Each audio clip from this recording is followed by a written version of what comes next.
Hey guys, it's Sarah, and today I'm going to be doing a video that I saw going around a little bit, and the first person that I saw do this was Kaz from What Kaz Read, and I will leave her channel link down below. Please go check her out. She's fantastic.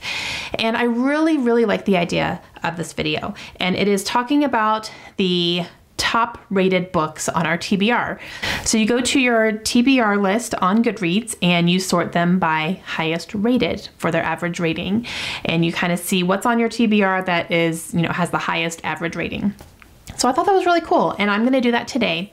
Now here's how I'm doing it. I'm doing it a little bit differently because just going and looking at some of the numbers, I felt like the ratings were, I could do very cut and dry where it's like this has the highest rating, this has the second highest rating. But some of them I felt were a little bit unfair because, it could have a really high rating, but it only has like 200 ratings versus another book that has a high rating, but it has over 100,000 ratings. So which one, is really better because it's been read by more people. So it does have a higher rating that way. So what I'm doing is I'm going to show you my top 10 books on my TBR list. These are not necessarily books that I own. I think most of them I do. There might be one or two that I don't own it yet, but I want to read them. And I only picked the top 10 books that have over 100,000 ratings. So if it has over 100,000 and it has a high rating, that's what I picked. So that's how I'm going to do it. And I'm going to go kind of in descending order. So I will start with number 10 and I will end with number 1. All right, coming in at number 10 is a book that I do not own, but it's definitely on my list of books that I want to read because I've heard amazing things about it. And that is Little Fires Everywhere by Celeste Ng. This one has an average rating of 4.17 with over 100,000 ratings. And this is a literary fiction book that I believe follows a Chinese family in kind of a suburban neighborhood and kind of the differences between their customs. And I believe this deals with adoption as well and kind of some things that are coming in conflict with that. And I've heard really good things about it. So I definitely added it to my TBR on books I want to look out for and read.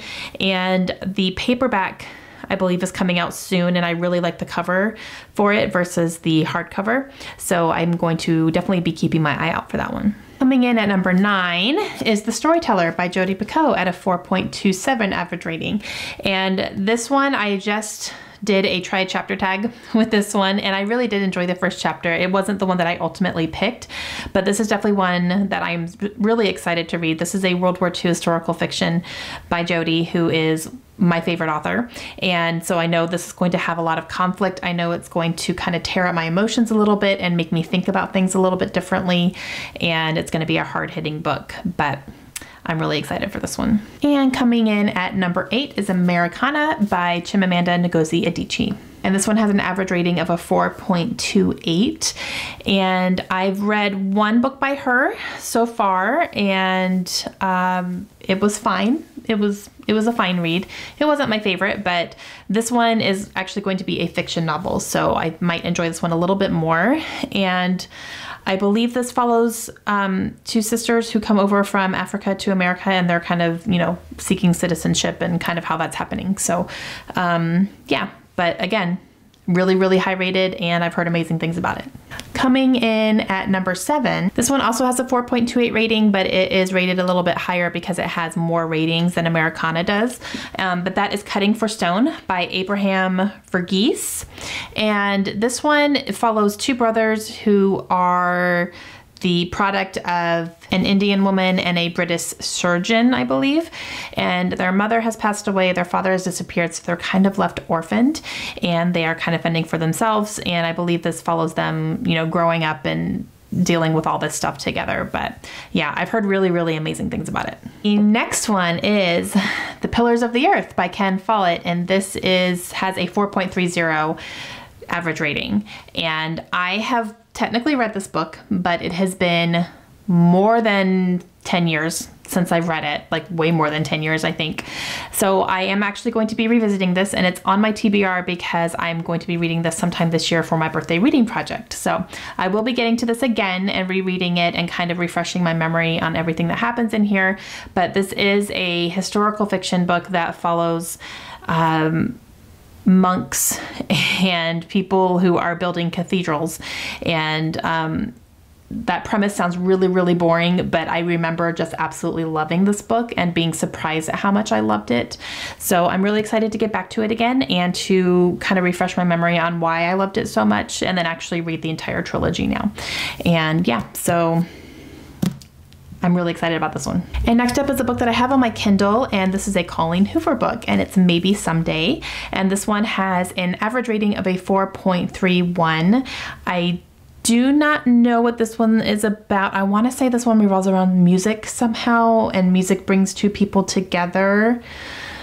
I want to say that that's what it is, but it's Colleen Hoover, so I know I'm going to love it, and I'm excited it's on this list. All right, coming in next at a 4.32 average rating is An Ember in the Ashes by Sabaa Tahir. This one will also be read this year because this is on my birthday reading list as well. And I think this one is a fantasy book, and it follows very closely to like the ancient Roman timeline. And that's all I really know. That's all I want to know. So it will be read sometime very soon though. This next one was a surprise that it showed up on the list.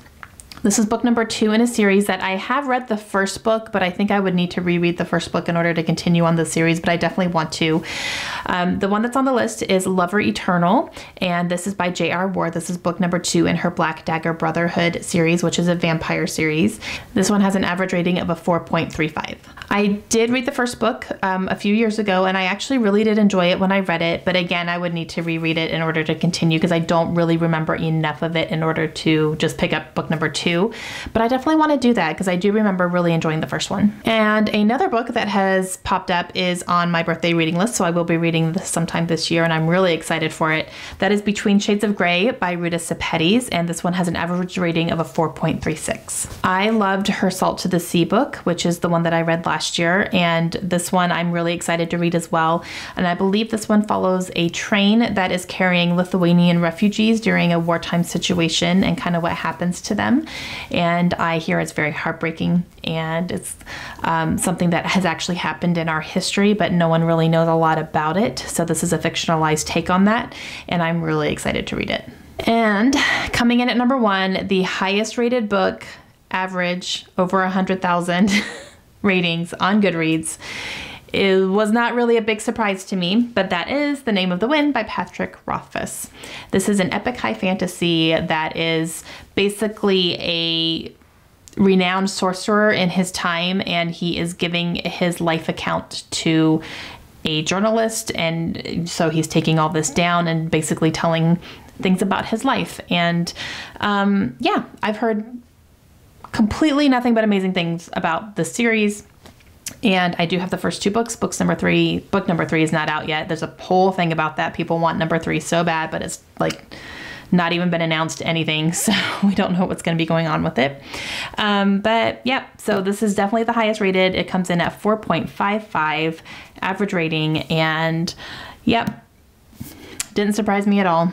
I really encourage you guys to do this as well, or at least to sort your TBR list on Goodreads and see which one comes up first as the highest rated, and let me know what that book is down below. I'm really interested to see like what your number 1 highest rated book on your TBR is. All right guys, that is it. Those are the top 10 books that I have on my TBR that are the highest rated, that have over 100,000 ratings on Goodreads.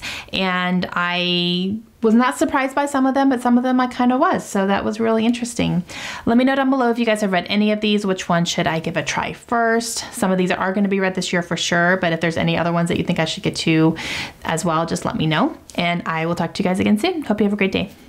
Bye.